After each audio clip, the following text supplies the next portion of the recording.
como nuestros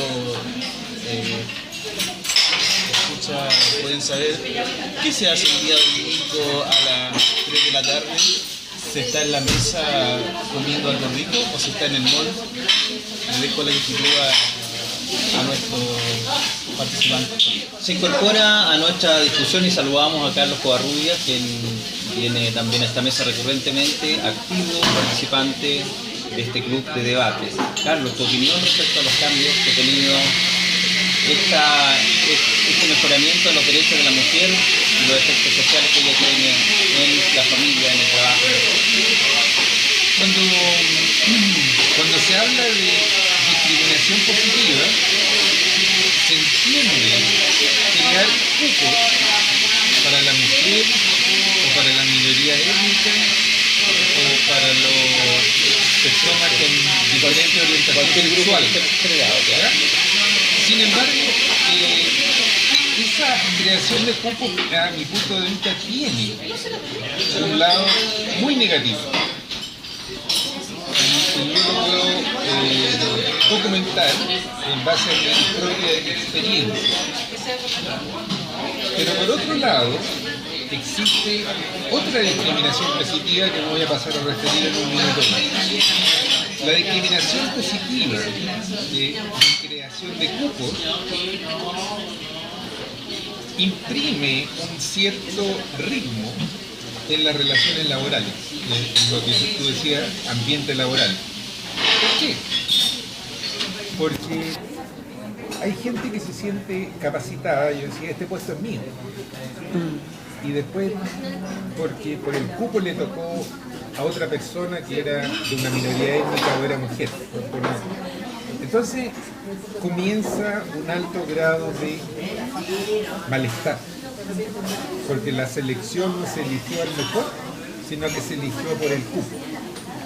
El efecto que tiene en la persona es que se va a sentir culpable de cierta manera por decir yo voy a ocupar un lugar que no me pertenecía, me lo dieron porque era de color o porque era mujer o porque era de una minoría étnica. Y por otra parte se produce el rumor y el clima que crea la gente en el ambiente de trabajo, es decir, ese tipo está en ese puesto de jefe, pero realmente no se lo merecía.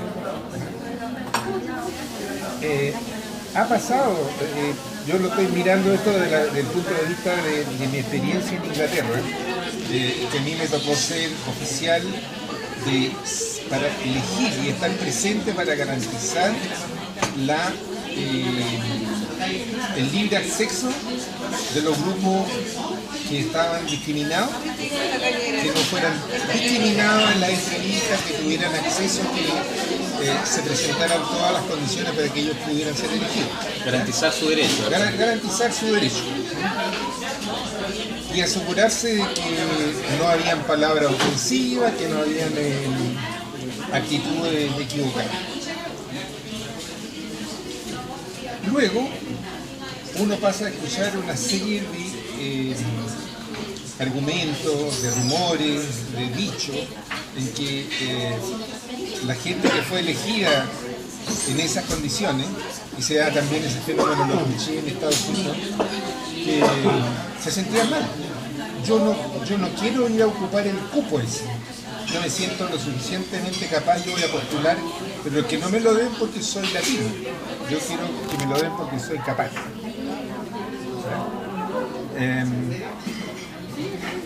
Ahora quiero brevemente decir la otra discriminación positiva. Para que una mujer, para que un miembro de una minoría étnica o una persona pobre pueda acceder a un trabajo, se tienen que dar ciertas condiciones. Condiciones que debe reunir el candidato y condiciones que debe reunir la sociedad. En la sociedad, ¿no es cierto?, todos sabemos que viviendo ya bueno, la línea ahora se está subiendo, más acercando más a la cordillera, pero antes era de Plaza Italia para arriba, de haber ido a un colegio de los renombrados colegios particulares, de tener un apellido y tener un vínculo social que le permitiera acceder. Entonces esa persona tenía su futuro garantizado. Y la persona que estaba en el otro sector de la ciudad, que no había ido, que había un liceo público, etc., no tenía acceso a eso. La discriminación positiva y lo que tenemos que hacer en esa circunstancia es una legislación que nos permita evitar que eso suceda. En primer lugar, que no suceda en el Estado. Porque la empresa privada es la que privilegia eso. Pero también sucede en el Estado. En el Estado también se dan esas políticas equivocadas o discriminativas, ¿ya? Siendo que es el que debiera dar el ejemplo. Hay una serie de reformas que deben hacerse en ese sentido. Por ejemplo, pongo algunas, que la gente no se puede identificar el lugar de origen, el nacimiento, ¿no es cierto?, para que no se discrimine a los viejos, y otra serie de cosas ocultas que tienen que ir en el currículum y que no pueden ser exigidos. ¿Cómo se llama? Si la mujer es casada, soltera, si ha tenido familia o no ha tenido familia, esas cosas no se podrían preguntar. Porque inmediatamente lleva a discriminación. Pero el otro aspecto más importante es equipar a los grupos sociales que están discriminados para que puedan acceder a los trabajos. Y entre ellos está no solamente, darles una mejor educación, ¿ya? Que bueno, es una política pública a largo alcance, y que hoy día en la noche vamos a escuchar de cómo va a empezar el presupuesto del año próximo para la gratuidad, pero también hay posibilidades, ¿no es cierto?, de entrenar a las personas para escribir su currículum, para la entrevista, equiparlos para, incluso con un ternito o con un trajecito, ¿no es cierto?, porque para que puedan ir a una entrevista en forma adecuada. Porque muchas de las cosas solamente entran por la mirada. La comisión seleccionadora ha inmediatamente discriminado a alguien por su apariencia. Entonces hay una serie de cuestiones de discriminación positiva que tienen que decir relación con el entrenamiento y con equipar a las personas para que puedan postular en forma adecuada a los trabajos. Y para que estén mejor entrenadas, ¿no es cierto? Y para que puedan decir, me gané el puesto porque yo lo hice bien en una entrevista, tuve una carrera buena en el puesto de trabajo porque tenía buena preparación y hacer que la persona se sienta orgullosa y que nadie lo pueda criticar porque era chiquitito, porque vivía en Conchalino, etc. Entonces, eso es lo positivo.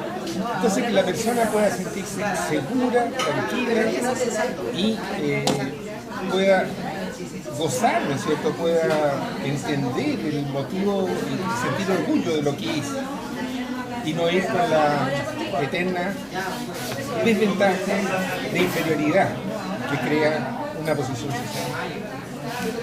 Macarena, a propósito de lo que dice Carlos, ¿tú estás de acuerdo con las cuotas?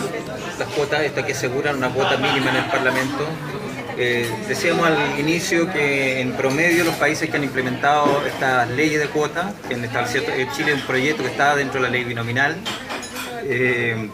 han tenido un incremento de un 30% de participación femenina. ¿Tú estás de acuerdo que exista que se tenga que establecer una cuota determinada, o todo esto tiene que ver más bien con una preparación cultural, con una cultura más meritocrática, una internalización de criterios igualitarios que esté en el cotidiano? Yo traté de responderte inicialmente, pero él explicó, pero muy gráficamente, lo que yo trataba de decir. Estoy de acuerdo en el sentido de que, bueno, si las mujeres no han llegado, así como invadiendo la política porque les nació, bueno, entonces tal vez obligándolos un poquito es como motivándolas, está bien, por ese lado sí. Pero lo que a mí, como te decía, él me robó las palabras, fue en el sentido de que hay muchas mujeres que están ahí, que son capaces, y otras que tal vez no tanto, o se cuestiona, o se rumorea que es por llenar ese cupo. Entonces, esa parte también estoy dividida. En esa parte yo también le encuentro mucha razón a él. O sea, esta discriminación positiva de repente nos perjudica porque finalmente los van a seguir discriminando, van a decir, bueno, si ellas están ahí porque había que llenar el cupo. Entonces, yo pienso que esto como inicialmente, como para abrir las puertas, sí, pero posteriormente lo que se tiene que hacer es analizar qué está pasando con estas nuevas políticas. Mira, yo te doy un ejemplo. Si a mí tú me agredes como pareja, tú me pegas a mí, es un delito. Si yo te pego a ti, es una falta. Hay una discriminación positiva porque se supone que yo tengo que, probablemente físicamente tengo desventaja sobre ti porque soy mujer. Esta política iba como en favor de que bajara el índice de genocidio y de todo este tema. Si ahora lo vemos reflejado después de que se incorporó ahora, no ha bajado nada la estadística. Lo que ha aumentado han sido las demandas. ¿Por qué? Porque muchas mujeres se aprovecharon, mal utilizaron esta ventaja y denunciaron a los papás que tal vez nunca las agredieron. Pero como esta política las favorece, ellas van y mal ocupan. Por eso yo te digo que es tan importante educar a la mujer, porque la mujer en muchas oportunidades siempre se ha aprovechado. O sea, siempre, como te digo, estaba el papito que le dejaba la herencia, estaba el hermanito que le pegaba al pololo que era malo, o estaba el marido que la cuidaba y después estaban los hijos, ¿me entiendes? O sea, la mujer siempre la protegieron. Entonces, si la vamos a proteger, protejámosla tal vez de ellas mismas. Nosotros de repente dicen, hay que hacer como... ¿cómo se llama esto? Que hay que juntarse como género. Pero a lo que digo yo es que nosotros tenemos que motivar a que haya un avance, pero como persona. O sea, si vamos a hacer las cosas, hagámoslas bien. Y como son las políticas las que nos manejan a nosotros, hagamos políticas que tal vez presionen a que las mujeres se incorporen, pero una vez que estén establecidas, evaluemos. Si la están ocupando bien, sigamos favoreciendo a la mujer porque se lo ganaron. Pero se lo ganaron porque lo están haciendo bien, no porque son mujeres. Pero si vamos a seguir favoreciendo a la mujer y la mujer se está aprovechando y esto no se está llevando al sentido original o por el que hicimos todas estas modificaciones políticas, no tiene sentido porque también estamos discriminando a mucha gente que necesita oportunidades y por eso ya nosotros podríamos emplearnos a otro tema, a otro debate y esto ya no sería género. ¿Por qué? Porque si nosotros ahora, ¿por qué no dijimos el hombre y la mujer? Porque existen roles que tal vez hay minorías que no la llamarían ni hombre ni mujer. ¿Cómo lo llamen ellos? ¿Cómo se sientan más cómodos ellos? Como te digo, es tema para otro debate, pero en general yo hablo de que todos nos ganemos los méritos por nuestro esfuerzo, no porque nos regalen las cosas, no sé si me explico. La ley de cuotas, ¿cierto? Esta iniciativa sería una política más bien, estarían favoreciendo, tentando al asistencialismo que se ha dado tanto en Chile y no empoderando a la mujer. Correcto. Quienes discuten estas leyes, la discusión es transversal en todo el mundo, señalan que efectivamente si estas políticas se dan durante un corto plazo, no es mi opinión, pero la tengo que darla a conocer, ¿verdad? Estas políticas son positivas y aumentan la participación más allá de los cupos que se dieron. Es decir, allá donde se permitió un cupo, una parlamentaria, aparecieron 30 mujeres más participando, motivadas por el ejemplo. Da para discutir porque hay argumentos a favor y en contra, pero una de las cosas que es importante que quiero destacar y que me gustaría que siguiéramos discutiendo es el efecto que esto produce. Tú nombrabas uno de estos efectos que a veces es el aprovechamiento, ¿verdad?, de estas políticas asistencialistas. Otro de los efectos que a mí me llama la atención y me gustaría que a toda la mesa lo discutiéramos es lo que ha provocado la incorporación, el llamado a la incorporación masiva al mundo laboral, pero un llamado que es bien pobre en tanto oferta para la mujer. Se incorpora a la mujer en unos horarios, con unos sueldos y en una relación laboral bastante precaria. Antes uno miraba atrás, veía que que una persona sostenía, un hombre podía sostener, porque así culturalmente estaba determinado, un hogar, ¿cierto?, con un sueldo. Hoy día vemos a una mujer, a un hombre, dos hombres en un hogar y dos mujeres trabajando y tienen casi el mismo sueldo en total. Yo he visto como empresarios aplauden la incorporación de la mujer al mundo laboral, pero no hacen reparo de cuáles son las condiciones bajo las cuales esas mujeres trabajan. A propósito de aprovechamiento, muchos de aquellos que desde el mundo del privado llaman a incorporarse a la mujer, no señalan que la mujer trabaja bajo condiciones que son absolutamente contrarias a su dignidad. Bueno, yo creo que hombres y mujeres no somos iguales. No soy el pastor Soto, ¿no es cierto? Ya. Pero se plantea que hombres y mujeres no son iguales desde el punto de vista biológico, desde el punto de vista psicológico, ¿no es cierto? Es banal la disputa acerca de quién va a cambiar los pañales o quién va a preparar el almuerzo. Ambos sexos están absolutamente preparados para eso. Pero la madre es la que entrega cariño. La madre es la que amamanta, ¿no es cierto? Bien, con lo que decías tú, evidentemente que los empresarios se han aprovechado de eso, ¿no? Contratan mujeres y no toman en cuenta su rol de madre e incluso de esposa. Se valen de ello. Licencias médicas por el hijo. No puede ser si hombres y mujeres son iguales. ¿Cómo van a tener unos van a tener licencia y otros no si el hijo se enferma o no se enferma? Lo mismo sucede en el plano público. A pesar de las salas cunas, a pesar de las leyes, evidentemente que las necesidades de la mujer y de los hijos no están cubiertos, ¿no? Hay mucho que decir al respecto, ¿no es cierto? Todos hemos visto, por ejemplo, cómo la Camila Vallejo amamantaba a su bebé en el Congreso. Pero ¿qué sucedió? Sucedió que ahora la Camila Vallejo, la mamá, está en Valparaíso y su hijita o su hijita, quién sabe dónde, la tendrá el papá, ¿no es cierto? Y muy bien que la tenga. Pero no se ha considerado el rol de la mujer tal como mujer. Evidentemente que hombres y mujeres somos iguales en el trabajo o somos iguales en la política, pero habría que considerar que somos dos seres desde el punto de vista biológico, desde el punto de vista físico y desde el punto de vista psicológico completamente diferentes, con distintos intereses.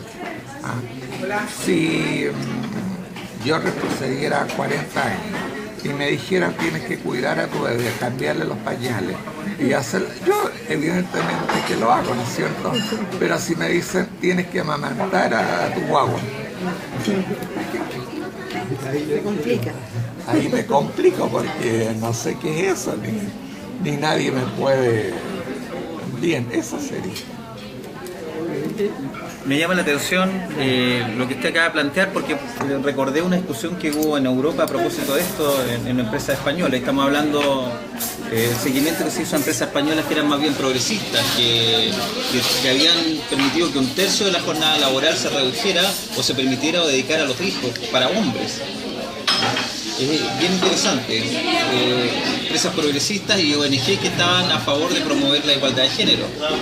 Sin embargo, en estas empresas, lo que ocurrió es que cuando uno de estos hombres, en los registros de la investigación está bien detallado, cuando uno de estos hombres fue a hacer que su derecho a la lactancia fuera válido, pues no fue reconocido ni por el gerente y los compañeros quedaron un poco estupefactos. ¿Cómo va a ejercer el derecho a lactancia? Y en esto tiene que ver con que el hombre tenía un derecho de poder ir a su casa a alimentar a su hijo como cualquier mujer. Tenía un derecho, es un rol más que cumple dentro de la maternidad.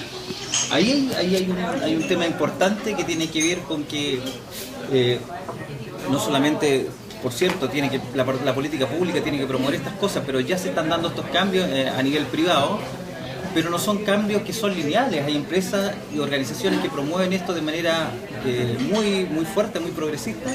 Sin embargo, nos encontramos con la traba cultural, la traba del cotidiano. Por lo mucho que las cosas estén legalizadas, estén establecidas por decreto constitucional, cuando las prácticas de una cultura tienden a ser fuertemente refractarias a los cambios, a las transformaciones, uno se encuentra con que a veces un derecho resulta ser un problema. Por ejemplo, lo que decían estas investigaciones también es que en muchos de los casos, las personas que van, los nuevos hombres que se incorporan a este nuevo rol de formar, de ser partícipe activo en el cuidado de la familia, se encuentran con muchos problemas laborales, por ejemplo, porque le dan el permiso, tienen el permiso establecido, pero después se encuentran con una montaña de papeles. Cuando no es así, el trabajo pasa al resto de los compañeros, y el resto de los compañeros empieza a odiar a este hombre que está ejerciendo su derecho. O sea, no es tan fácil implementar una medida cuando no se está preparado culturalmente para ello.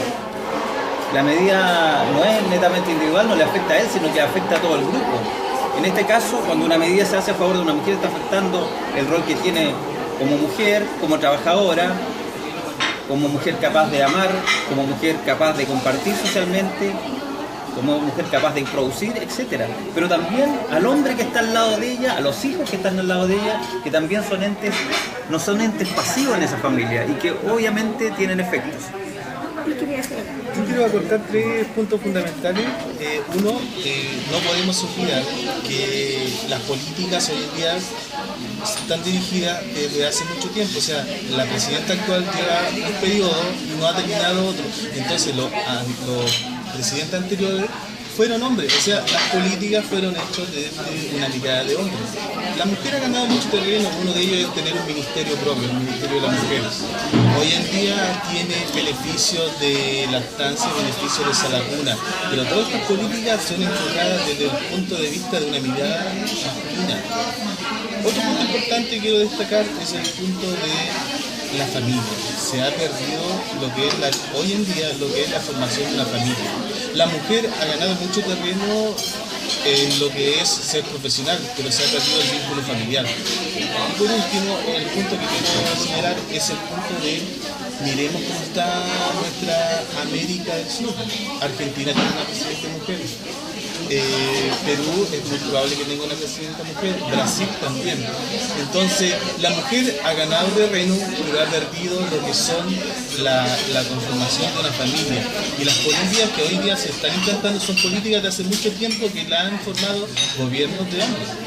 La pregunta a propósito del comentario que tú haces, pareciera ser que la mujer es la responsable del deterioro de la familia, ¿no hay un rol compartido? Hay un rol compartido, pero no olvidemos que el hombre también salió a trabajar. Entonces, lo que se criar un hijo equivale de los dos, pero hoy en día el vínculo familiar, el matrimonio también se ha perdido. Entonces, los hijos se están criando en un ambiente no de hogar, sino que en un ambiente de dos miradas diferentes que son profesionales los dos, el hombre y la mujer es profesional hoy en día, pero los dos han sido responsables en este caso, según mi opinión. En este escenario